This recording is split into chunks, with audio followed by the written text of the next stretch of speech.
Life में कोई भी दुख आपको तभी तक परेशान कर सकता है जब तक आप उसको स्वीकार नहीं कर लेते। जिस दिन आप अपनी परेशानी को, दुख को स्वीकार करना सीख जाएंगे, यकीन मानिए वो दुख, वो परेशानी अपने आप ही आधी हो जाएगी और उसका हल भी मिलने लगेगा आपको। नमस्ते दोस्तों, स्वागत है आप सभी का आपके अपने channel be real be simple में एक बार फिर से एक और वीडियो मैं आपके लिए लेकर आई हूँ, नवरात्रि स्पेशल। इस वीडियो में आपको मिलेगा दूसरे और तीसरे दिन के नवरात्रि का व्लॉग और साथ ही कुछ रेसिपीज़ जो मैंने नवरात्रि में ट्राई की हैं। सिंपल सी रेसिपीज़ हैं, बहुत ज़्यादा हैवी रेसिपी नहीं है। तो उम्मीद करती हूँ आप लोगों को रेसिपीज़ पसंद आएंगी। तो वीडियो शुरू करते हैं 23 सितंबर की सुबह से, जब मैंने पूजा की थी और उसके बाद ये शॉर्ट मैंने बनाया था। शॉर्ट मैंने उसी दिन अपलोड कर दिया था, लेकिन मेन वीडियो को अपलोड करने में, एडिट करने में, आप लोगों तक पहुंचाने में थोड़ा सा टाइम लग जाता है। तो पूजा करने के बाद मैं बनाने लगी हूँ चाय। अदरक, इलायची और काली मिर्च डाल के मैं चाय बना रही हूँ, क्योंकि आजकल मौसम बदल रहा है और ये वाली चाय सबको बहुत फ़ायदा करती है। अभी फ़िलहाल मेरे बेटे को हल्का फुल्का ज़ुकाम है, गले में दिक्कत थोड़ी सी जो हो रही है, वानी को भी है। तो चाय मैंने सभी के लिए बनाई है और यहाँ पर हल्के से घी में मैं मखाने रोस्ट कर रही हूँ, जो वानी को बहुत ज़्यादा पसंद है। जब मेरी पूजा हो चुकी है उसके बाद वो उठ के आए हैं, नहा धो चुके हैं दोनों, और वो अपनी पूजा कर रही है, मतलब हाथ जोड़ रही है। तब तक मैं यहाँ पर चाय तैयार कर रही हूँ और साथ ही मखाने में ड्राई रोस्ट कर रही हूँ। ड्राई रोस्ट नहीं, एक्चुअली हल्का सा घी डाल के रोस्ट कर रही हूँ। तो ये बहुत ही अच्छा स्नैक है, मैंने पहले भी बताया है। आप व्रत में ही नहीं, ऐसे भी इसको खा सकते हो जब भी आपका मन करे, हल्के से घी के साथ और सेंधे नमक के साथ भून के आप खा लो। काली मिर्च भी डाल सकते हो आप। तो चाय वगैरह हमारी हो गई। चाय पीने के बाद मैंने अपने मायके में फ़ोन किया था। ये है मेरी छोटे वाली भाभी, जिसका उस दिन बर्थडे था 23 सितंबर को, और इसकी पैदाइश 2001 की है, यानी कि जिस साल मेरी शादी हुई थी उस साल ये पैदा हुई थी। और साथ में है मम्मी, और ये है मेरा भाई मोनू, जिसकी वो वाइफ है, और साथ में है राघव, मेरा भतीजा, बड़े वाले भाई का बेटा। और ये यूनिक सा केक मुझे बड़ा पसंद आया था, जिसकी फ़ोटो मतलब मेरे पास आई थी, बहुत ही सुंदर लगा मुझे ये केक। अब ये क्लिप है दोपहर की, उसी दिन की, यानी कि दूसरे नवरात्र के दिन दोपहर की। हरी चटनी मैं बना रही हूँ क्योंकि ये चाहिए होती है। पहले दिन मैं नहीं बना पाई थी क्योंकि हरा धनिया नहीं था, तो इसमें जाता है हरा धनिया, थोड़ा सा पुदीना, मूंगफली मैंने डाली है, 1-2 टमाटर मैंने डाले हैं, और साथ ही मैंने इसमें आधा खीरा भी डाला है, सेंधा नमक, जीरा। तो यही सब चीज़ें इसमें जाती हैं। पहले भी मैंने शायद इसकी रेसिपी रिकॉर्ड की है, मतलब आप लोगों के साथ शेयर की है। मैं उस वीडियो का लिंक दे दूंगी आपको डिस्क्रिप्शन बॉक्स में, तो आप लोग डिटेल रेसिपी वहाँ से देख सकते हैं। सिंपल सी चटनी है, सभी के घरों में बनती है। तो सारी चीज़ों को मिला के मैंने पीस लिया है। साथ ही मैंने इसमें नींबू निचोड़ दिया है, और थोड़ा सा इसको पतला करने के लिए जार को धो के मैंने इसमें पानी भी मिला दिया है। सेंधा नमक मैंने इसमें मिलाया है, लास्ट में मिलाया है, शुरू में शायद मैं डालना भूल गई थी। साथ ही दही है, जिसको मैंने थोड़ा पतला कर लिया है। तो दोपहर में मैंने वो चटनी बना के रख दी, ताकि शाम को बनेंगी पकौड़ियाँ, और उससे वो चटनी बहुत अच्छी लगती है सबको, मतलब चाहिए ही चाहिए होती है। वानी को भी बहुत पसंद है। मेरे हस्बैंड इस बार नहीं है नवरात्रि पे, उनको भी बहुत अच्छी लगती है वो। और यहाँ पर है ये क्लिप दोपहर की, करीब 11 से 12 बजे के बीच की क्लिप है ये। अच्छी खासी धूप निकली हुई थी ऊपर, तो यहाँ पर मैंने सौंफ, धनिया और मेथी, ये 2 चीज़ मेरे पास रखी थी, इनको सूखने के लिए रखा है। साथ ही थोड़े से डब्बे धुले थे, वो भी मैंने धूप में रखे हैं, ताकि उनके अंदर कोई भी पानी वगैरह कुछ रहे नहीं। अब ये क्लिप है सीधे शाम की, जब मैं पकौड़ी बनाने लगी हूँ। तो आलूओं को मैंने इस तरह से पतला पतला काट लिया है, और इसमें मैं डाल रही हूँ कुट्टू का आटा। और ये जो डब्बे मैंने धोए थे ना, ये देखिए, सारा जो भी व्रत का सामान है, कुट्टू का आटा, सिंघाड़े का आटा, या फिर सामक के चावल, वो इस तरह से मैं डब्बे में रख लेती हूँ। और ये डब्बे इसीलिए मैंने धोए थे, खाली हो गए थे, ताकि इनमें मैं व्रत का सामान रख सकूँ।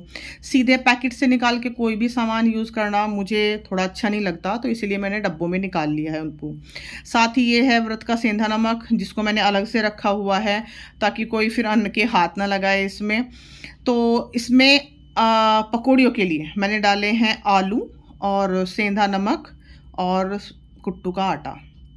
इसमें मैंने 1 बूंद भी पानी नहीं डाला, और बस इसको मिला लिया है मैंने। आप चाहो तो इसमें बारीक बारीक कटी हुई हरी मिर्च भी डाल सकते हो, काली मिर्च भी डाल सकते हो, हरा धनिया भी डाल सकते हो। लेकिन क्योंकि मैंने साथ में चटनी बना ली है तो उसके साथ और कुछ भी इसमें डालने की ज़रूरत नहीं है।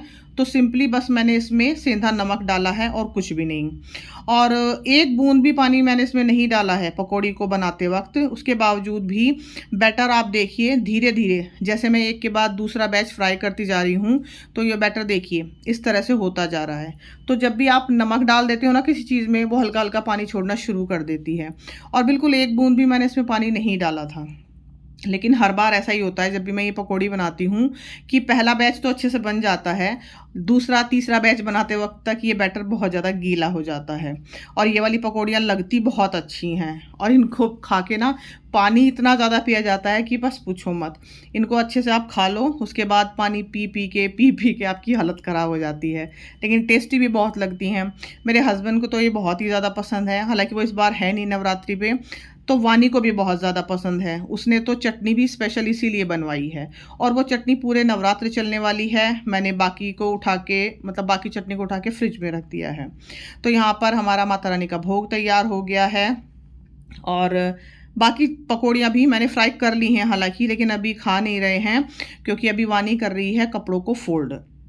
और यहाँ पर माता रानी का भोग जब मैंने मंदिर में रखा है ना, तो हल्का सा मैंने पर्दे को आगे कर दिया है, बिल्कुल बंद नहीं किया लेकिन हल्का सा आगे कर दिया है। कोई भी हम जब भोग लगाते हैं या हम ही खुद खाना खा रहे होते हैं तो जाहिर सी बात है हम कहीं अलग बैठ के खाएंगे, थोड़ी ऐसी जगह जहाँ से मतलब सब ना दिखाई दें। तो बस वही वाला फैक्टर मैं यहाँ पर भी यूज़ कर रही हूँ।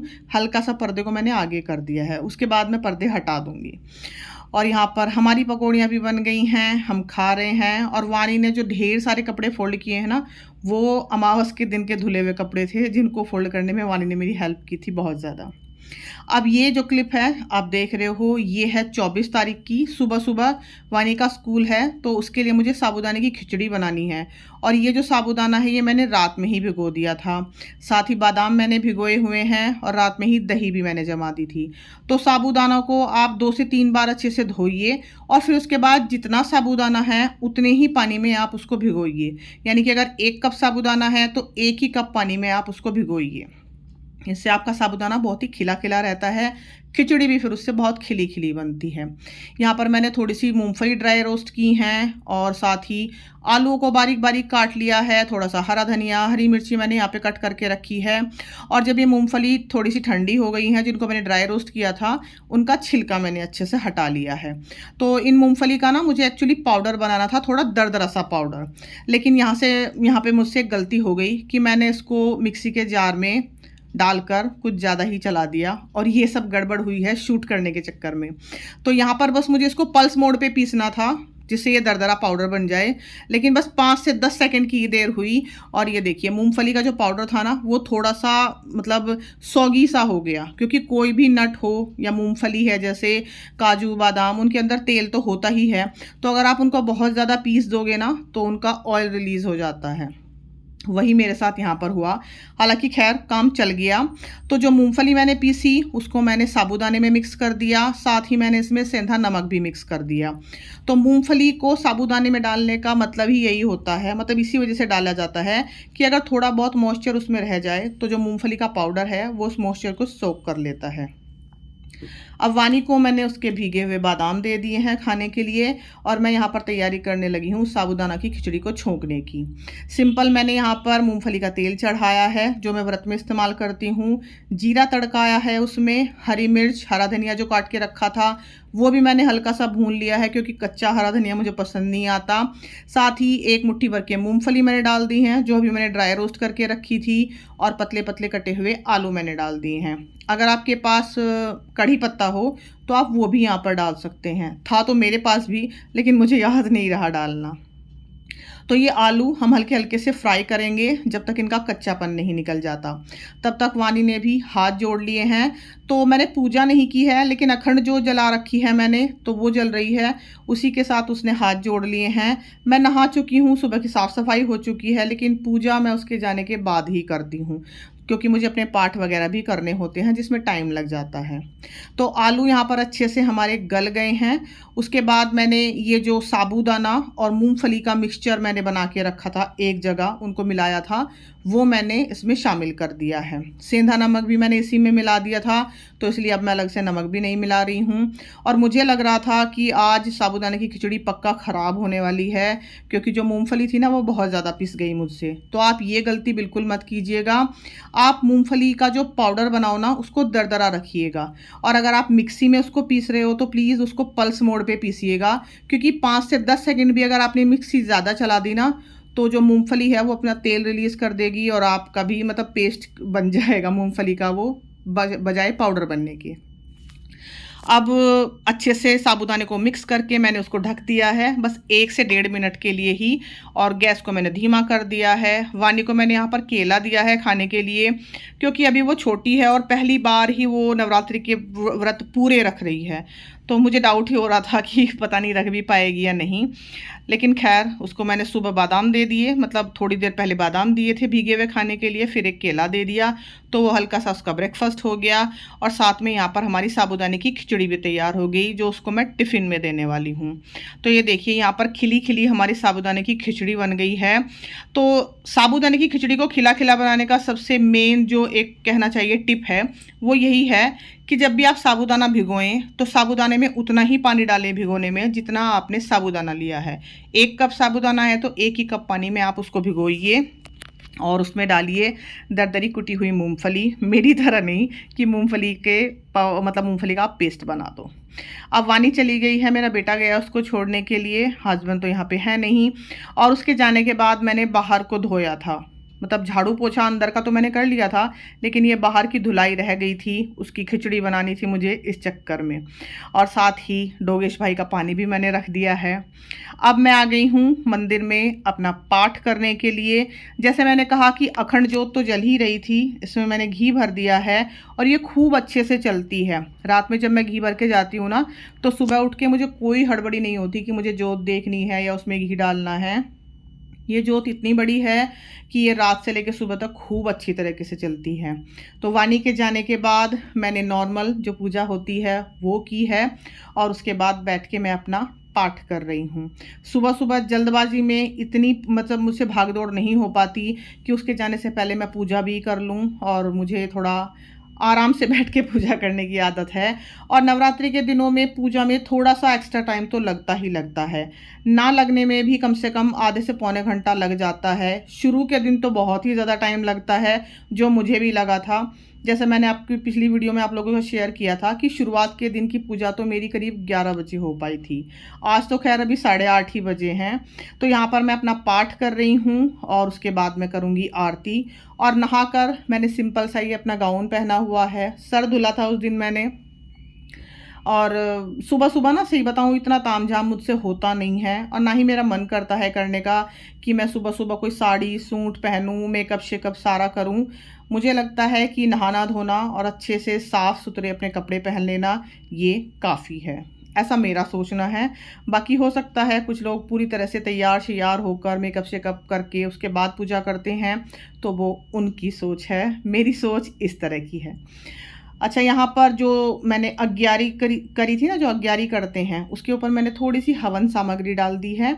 उससे हल्का हल्का सा घर में जो हवन का धुआं होता है वो होता रहता है, बहुत ही अच्छी खुशबू आती है उससे।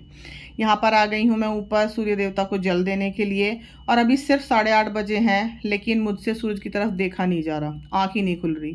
और इसीलिए कहते हैं कि सूरज को अगर आपको जल देना है तो जल्दी से जल्दी दे दो, सूरज उगने के बाद जितनी भी जल्दी हो सके, नहीं तो फिर सूरज की तरफ आपसे देखा भी नहीं जाएगा।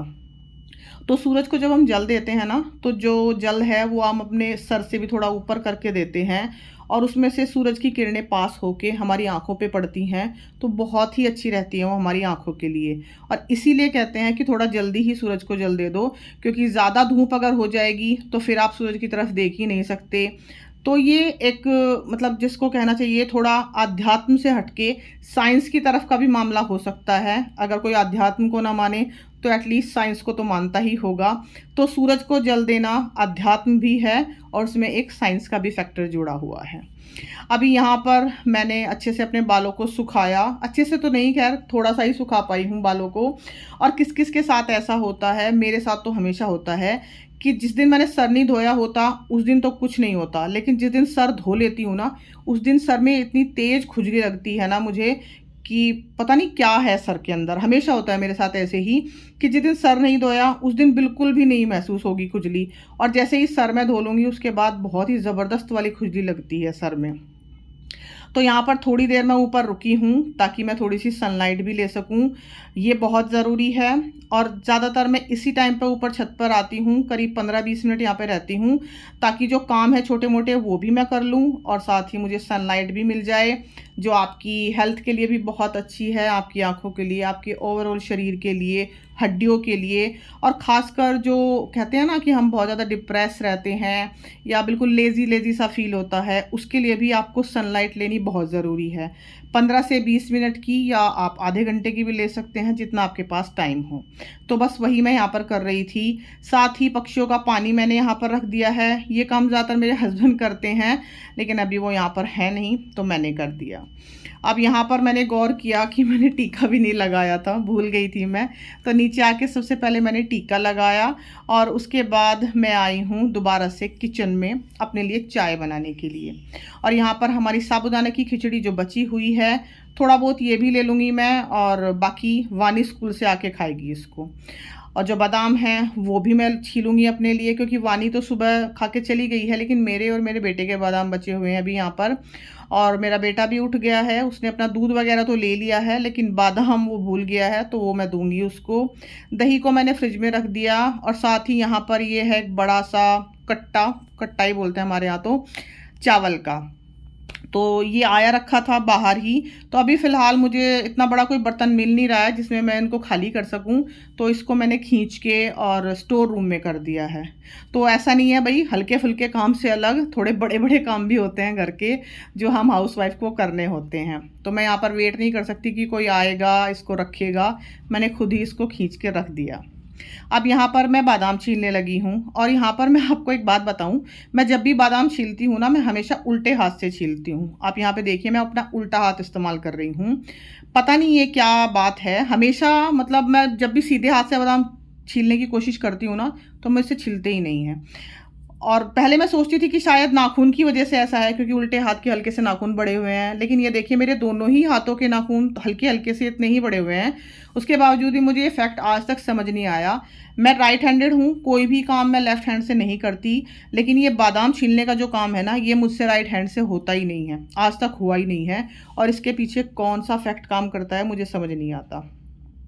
तो यहाँ पर मैंने चाय बना ली है अपने लिए। जो भोग के लड्डू थे वो मैंने ले लिए हैं, और जो प्लेट में आपको ड्राई फ्रूट दिख रहे हैं वो मेरे हैं, जो कटोरी में दिख रहे हैं वो मेरे बेटे के हैं। उसने अपना दूध पहले ही ले लिया है जैसे मैंने बताया, और अब मैंने बैठ के पी है अपनी चाय अच्छे से। और यहाँ पर ये देखिए, मैं साबूदाना खिचड़ी के बारे में आप लोगों को थोड़ा और बताती चलूँ।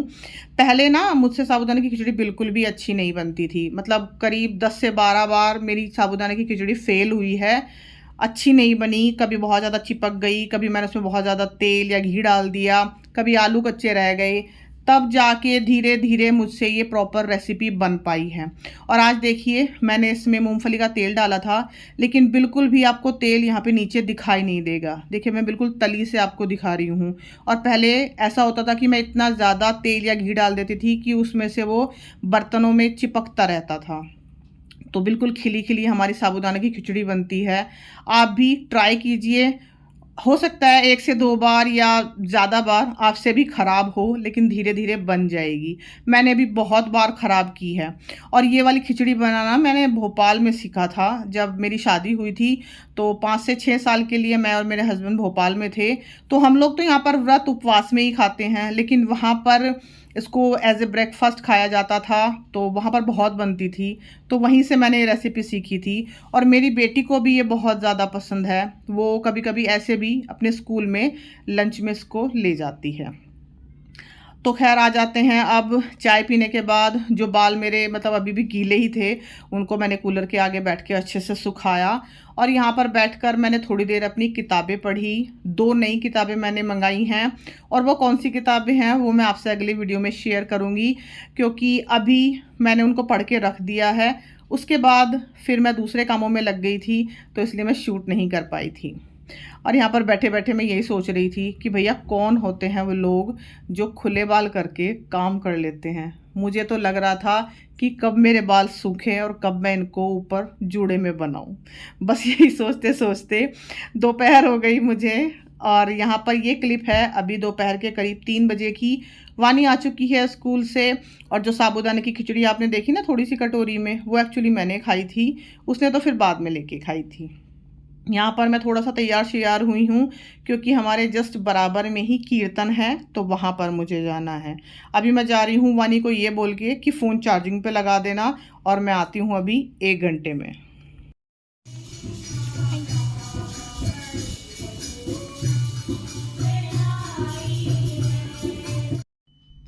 और ये है कीर्तन का प्रसाद जो मुझे मिला है।